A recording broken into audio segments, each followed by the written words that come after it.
বাংলাদেশের ২০২৪ সালের গণঅভ্যুত্থানের প্রেক্ষিতে কালার রেভলিউশন কথাটি অনেকবার এসেছে। জনমনে প্রশ্ন উঠছে, কালার রেভলিউশন আসলে কি জিনিস?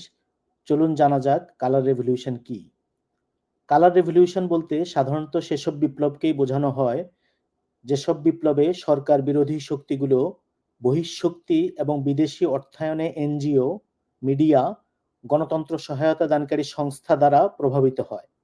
কালার রেভলিউশন শব্দবন্ধ মূলত সোভিয়েত উত্তর দেশগুলোর জন্য ব্যবহার করা হয়, যেখানে নির্বাচনে কারচুপির অভিযোগ থেকে আন্দোলনের সূত্রপাত ঘটে এবং পরবর্তী সময়ে শাসক পরিবর্তনের মধ্যে সীমাবদ্ধ থাকে। যারা এই রেভলিউশনগুলোকে কালার রেভলিউশন বলে মনে করেন, তারা বিশ্বাস করেন যে এই রেভলিউশনগুলোর ক্ষেত্রে শাসক পরিবর্তনে যুক্তরাষ্ট্রের গুরুত্বপূর্ণ ভূমিকা থাকে। জর্জিয়ার কালার রেভলিউশন, যেটা রোজ রেভলিউশন নামে পরিচিত, নভেম্বর ২০০২ সালে সেটা শুরু হয়। সোভিয়েত ইউনিয়নের পতন হয়েছে প্রায় এক যুগ। নভেম্বর মাসের শুরুতেই জর্জিয়ায় অনুষ্ঠিত হয় সংসদীয় নির্বাচন। প্রশ্নবিদ্ধ সে নির্বাচনে আবারও বিজয়ী হয়ে আসেন ৩ দশক ধরে ক্ষমতায় থাকা এডওয়ার্ড সেভারনাদজে। নির্বাচনের পরদিন থেকে শুরু হয় শান্তিপূর্ণ প্রতিবাদ। উচ্চারিত হয় অবাধ ও নিরপেক্ষ নির্বাচনের দাবি। রাষ্ট্রপ্রধান এডওয়ার্ড সেভারনাদজে আন্দোলন দমনে মোতায়েন করেন সামরিক বাহিনীকে, হুমকি দেন কঠোরভাবে আন্দোলন দমনের। তবে হুমকিতে থেমে থাকেনি আন্দোলন। আন্দোলনকারীরা শান্তিপূর্ণ আন্দোলনের প্রতীক হিসেবে সামরিক বাহিনীর সদস্যদের গোলাপ ফুল দেওয়া শুরু করেন। আন্দোলনকারীদের সাথে সামরিক বাহিনীর একাত্মতা, সিভিল সোসাইটির কার্যকর ভূমিকা এবং রাজনৈতিক দলগুলির ঐক্যবদ্ধ ভূমিকা আন্দোলনকে সফল পরিণতির দিকে নিয়ে যায়। নভেম্বরের শেষ দিকে পদত্যাগ করেন ক্ষমতাসীন প্রেসিডেন্ট এবং জর্জিয়ার রোজ রেভলিউশন এভাবেই বিজয় লাভ করে। এবারে আসা যাক ইউক্রেনের অরেঞ্জ রেভলিউশন। ২০০৪ সালে রঙিন বিপ্লবের ছোঁয়া লাগে পূর্ব ইউরোপের আরেক দেশে। প্রশ্নবিদ্ধ নির্বাচনের ফলে সরকার বিরোধী আন্দোলনের সূচনা হয় ইউক্রেনে। প্রেসিডেন্সিয়াল নির্বাচনে এস্টাবলিশমেন্টের সহযোগিতায় নির্বাচিত হন রুশপন্থী ভিক্টর ইয়ানুকোভিচ। নির্বাচনের পরপরই ইউক্রেনে বিক্ষোভ শুরু হয়। দাবি ওঠে নির্বাচনের ফলাফল বাতিল করে নতুন করে নির্বাচন দিতে। বিরোধীদের ক্রমাগত আন্দোলনের মুখে পদত্যাগ করেন প্রেসিডেন্ট ইয়ানুকোভিচ। নির্বাচনের ফলাফল বাতিল করে দেয় সুপ্রিম কোর্ট। পরে আয়োজিত হয় নতুন নির্বাচন। এতে জয়ী হন অরেঞ্জ বিপ্লবের সমর্থকেরা। তারপরে দেখা যাক কিরগিজস্তানের টিউলিপ রেভলিউশন। ২০০৫ সালে কিরগিজস্তানের নাগরিকেরা প্রেসিডেন্ট অস্কার আকায়েজ সরকারের কর্তৃত্ববাদ এবং ব্যর্থতার প্রতিবাদে রাস্তায় নামে, দাবি করে সরকারের পদত্যাগের। রঙিন বিপ্লবের অংশ হওয়া এই বিপ্লবের নাম হয় টিউলিপ বিপ্লব। এর ফলে পতন ঘটে এক যুগেরও বেশি সময় ধরে ক্ষমতায় থাকা আকায়েজ সরকার। সুগম হয় কার্যকর গণতন্ত্রের পথে কিরগিজস্তানের যাত্রা। বেলারুশের জিন্স বিপ্লব। রঙিন বিপ্লবের প্রভাব পড়ে আরেক সাবেক সোভিয়েতভুক্ত দেশ বেলারুশে। ১৯৯৪ সাল থেকে বেলারুশের ক্ষমতায় আছেন আলেকজান্ডার লুকাশেঙ্কো। প্রশ্নবিদ্ধ নির্বাচনের মাধ্যমে তিনি টিকে ছিলেন ক্ষমতায়। পাতানো নির্বাচন আয়োজন করে নিজের শাসনকে বৈধতা দেওয়ার পথা অনুসরণ করেন ২০০৬ সালের প্রেসিডেন্ট নির্বাচনেও। কারচুপি নির্বাচনে পান ৮৩% ভোট। প্রতিবেশী অন্যান্য দেশের মতো বেলারুশেও এর বিরুদ্ধে প্রতিবাদ শুরু হয়। মিনস্কের অক্টোবর স্কয়ার চলে যায় বিপ্লবীদের দখলে। বিশাল বিক্ষোভ সত্ত্বেও বেলারুশে এ সময় কোনো উল্লেখযোগ্য রাজনৈতিক পরিবর্তন আসেনি। রাশিয়ার কম মূল্যের তেল আর গ্যাসের উপর নির্ভরশীল এ দেশ বেরিয়ে আসতে পারেনি রুশ প্রভাব বলয় থেকে। নাগরিক সমাজের অকার্যকর ভূমিকা আর সামরিক বাহিনী এস্টাবলিশমেন্টের পক্ষে কাজ করার ফলে জিন্স বিপ্লব নামে পরিচিত বেলারুশের এই বিপ্লব পর্যবসিত হয় ব্যর্থতায়। বাংলাদেশের ২০২৪ সালের জুলাই অভ্যুত্থানকে কালার রেভলিউশন বলার পক্ষে অনেকগুলো কারণ আছে। প্রথমত, ডক্টর মোহাম্মদ ইউনূসের সঙ্গে যুক্তরাষ্ট্রের সাবেক প্রেসিডেন্ট বিল ক্লিন্টন পরিবারের বন্ধুত্বপূর্ণ সম্পর্ক। শিক্ষার্থীদের পক্ষ থেকে ইউনূসকে প্রধান উপদেষ্টা হিসেবে গ্রহণ করা। যুক্তরাষ্ট্রের ন্যাশনাল এন্ডাওমেন্ট ফর ডেমোক্রেসির অর্থায়নে চালিত সুইডেন ভিত্তিক একটি সংবাদ মাধ্যমে আওয়ামী লীগ সরকারের দুর্নীতি ও নিপীড়নের সংবাদ প্রকাশ।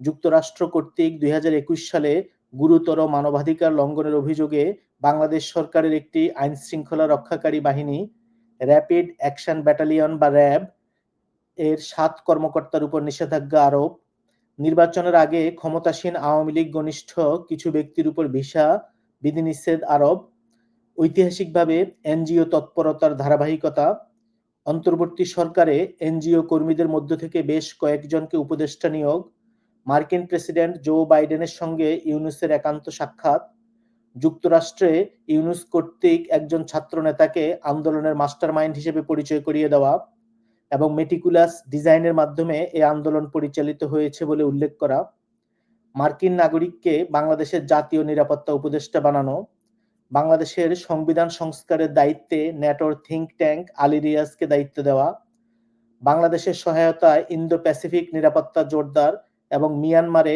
মানবিক করিডোর দেওয়া নিয়ে তৎপরতা, এসব ঘটনা যুক্তরাষ্ট্রের হস্তক্ষেপের নিদর্শন হিসেবে মনে হওয়ার যথেষ্ট কারণ তৈরি করেছে।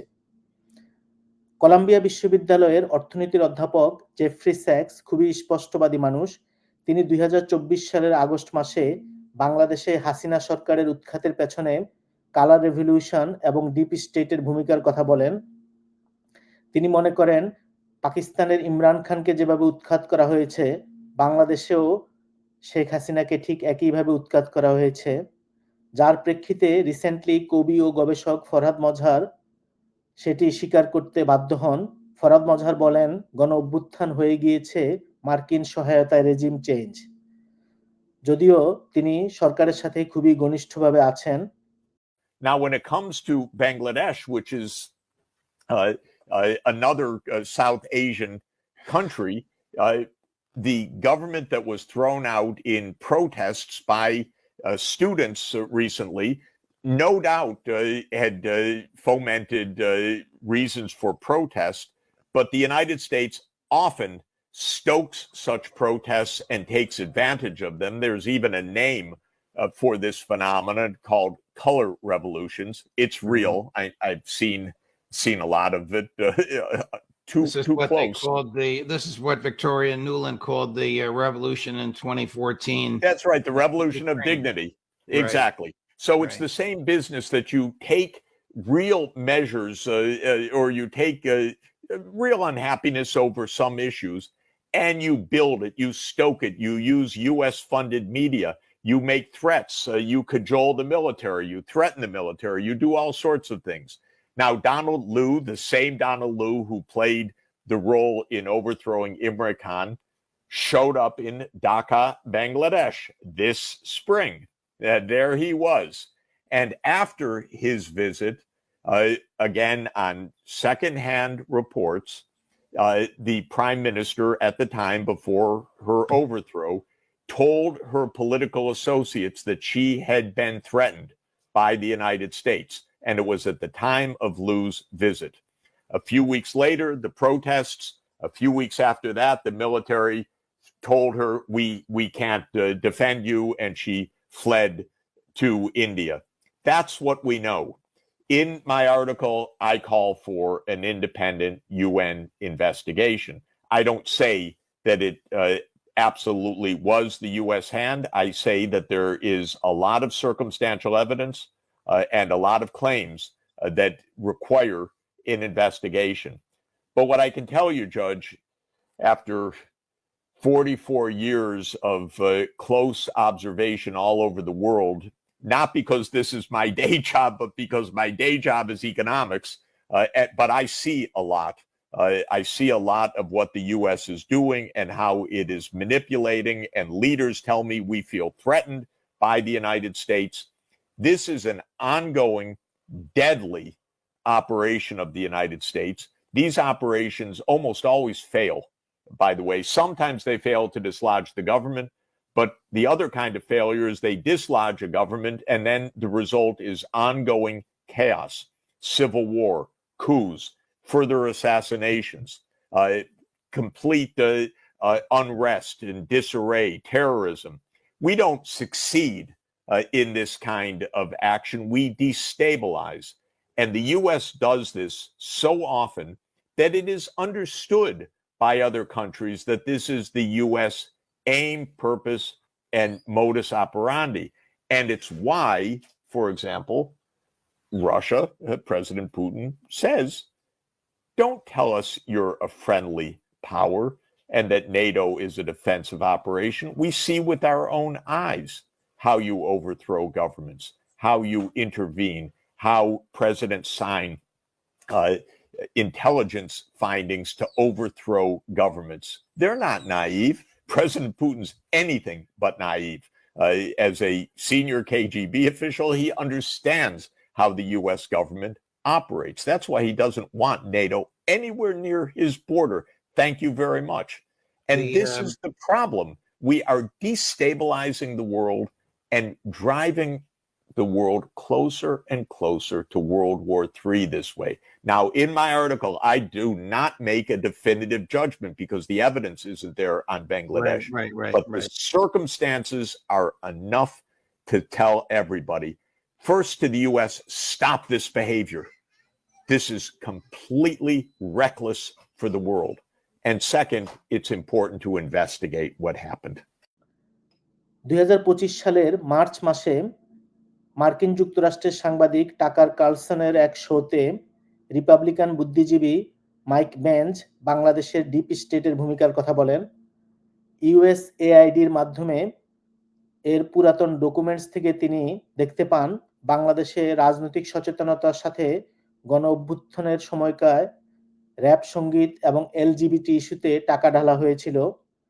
This August, this year, there was a prime minister in Bangladesh who was basically ousted in a sort of military coup coupled with a color revolution. And Gray Zone News, Max Blumenthal's outlet, published this report that I've been talking about a lot for the past week because it's just a really, really clean example of all of the different facets of the dynamics I'm talking about, which is so basically starting in about 2018 through 2020, it appeared that U.S. statecraft was not particularly pleased with Sheikh Hasina winning this, the prime minister winning the election, and baseline assessments were submitted to the State Department about how to prop up the opposition group, the Bangladeshi National Party, the BNP, which was considered more favorable to U.S. interests. The leaked documents don't get too in the nitty-gritty about what U.S. national interest is served, but there were many conflicts between that Bangladeshi prime minister and the U.S. foreign policy establishment. For example, it was revealed in WikiLeaks that Hillary Clinton, while she was Secretary of State, threatened to have the IRS do an audit of her son while she lived in the U.S. And that prime minister has come out publicly and said that, she believed that she was overthrown because of, or basically there was a conflict around the construction of a U.S. military base in the region, which is a very common conflict that we have. Oftentimes, foreign countries don't like having a big, fat U.S. military base installed, on... They don't want foreign troops on their soil. Who does? Right. They don't want 500 acres of their land. They don't want to provoke, foreign powers. This is what's playing out in Romania with George Askew and the cancellation of the elections. And it's just like a giant NATO base right now. Right. Well, they're building Europe's largest NATO base currently, which faces straight out at the Black Sea at Crimea. But there was this, but she had been refusing to build a U.S. military base. So let's just. But as I walk through this, let me just make some assumptions and make it a harder issue than, or something a little bit more, I guess, accessible. Let's just say it really is vital to U.S. national interests to build that military base in Bangladesh to counter Chinese influence, and the Bangladeshi prime minister doesn't want to do it. And so our foreign policy planners decide we need to do regime change. And whether or not you agree that's a good or an evil thing to do, I'm not even weighing into the morality of it. What if it is the declared or discrete policy of the U.S. government, the State Department and the White House and the National Security Council all agree this government we should pursue regime change, all options to destabilize that country in order to weaken the existing government and to build up our network of democratic institutions and activists in order to either win the next election or in order to, do a color revolution style, ousting where the prime minister has to flee in a helicopter. And what was done in this case in Bangladesh, and these leaked documents from the gray zone show this in gratuitous detail, is that the National Endowment for Democracy's Republican arm, the International Republican Institute, they have 4 core forces, but 2 of them are political branches. There's the NDI, the National Democratic Institute for Democrats, and there's the IRI, the International Republican Institute for Republicans. And what the IRI submitted to the State Department in 2019, 2020, after they got walloped trying to back the Bangladeshi National Party in the recent past election, was a plan to destabilize Bangladesh politics. That's a direct quote, destabilize Bangladesh politics. By working with, they listed 170 pro-democracy activists, 304 key informants, and then they did a baseline assessment of the different ethnic groups and cultural cleavage points that they could exploit in order to effectively, either destabilize the country's politics or prop up the political alternative. And in the process of doing that, they sought the LGBT population, two Bangladeshi ethnic minority groups, and young students and student groups who had already been protesting earlier that year because of a local politics issue there, and they noted that rap music was popular and young people were listening to rap music in Bangladesh. So what do? They turned around and they took U.S. taxpayer funds. They get 100% of their money from the State Department, and they work closely with USAID. They actually administer USAID programs all over Bangladesh and all over the world. And they funded Bangladeshi rap groups to produce songs and music videos insinuating that people should take to the streets and do street protests, and the classic peaceful protest that's has the upside of being a riot, and one of in IRI's baseline assessment submitted to the State Department, they talked about how one of the songs that they paid for was designed to sow resentment at the sitting government and basically undermine the popularity of the government. So you have one sponsored song to get people to take the streets, another sponsored rap song to get people to distrust their government, and then basically the baseline assessment revealed that these groups were the ones who would be receptive. Those were the contacts in the region. They do field work when they do these baseline assessments.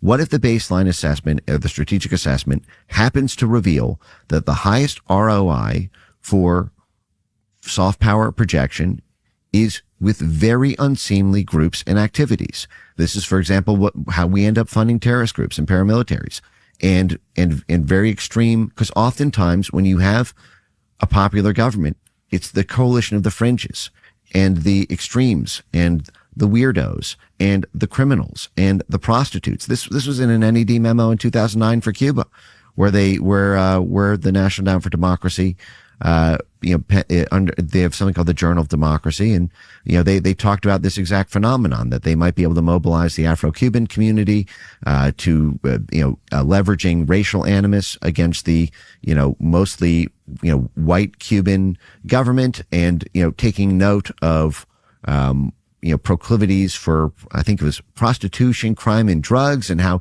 USAID might be able to swoop in and mobilize these people, because a lot of them are really unemployed, and also USAID should fund the rap groups there because these populations all listen to rap, and they did. And this is another great gray zone.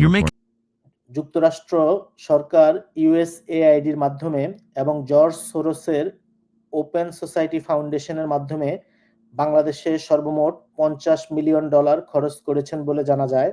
এসব টাকা তারা বাংলাদেশের বিভিন্ন রাজনৈতিক সভা seminar আয়োজনের পেছনে খরচ করেন এবং যেটা মাইক বেঞ্চ উল্লেখ করেছেন যে বিভিন্ন ধরনের সাংস্কৃতিক কর্মকাণ্ড এবং এলজিবিটি ইস্যুতে এগুলি খরচ করা হয়। তো এরকম অনেকগুলি কারণে বাংলাদেশের মানুষের মধ্যে এরকম ধারণা হয় যে বাংলাদেশে গণ অভ্যুত্থান হয়েছে, আবার দেখা গেল যে গণ অভ্যুত্থানের যে ফসলটা সেটা দেখা গেল যে দেশের মানুষের কাজে আসেনি, সেখানে একটা কালার রেভলিউশন সম্পন্ন হয়েছে, যেটাকে হয়তো রেজিম চেঞ্জও বলা যেতে পারে। অন্যান্য দেশের মতো বাংলাদেশেও দেখা গেল যে একটা কালার রেভলিউশন হয়েছে। Thank you.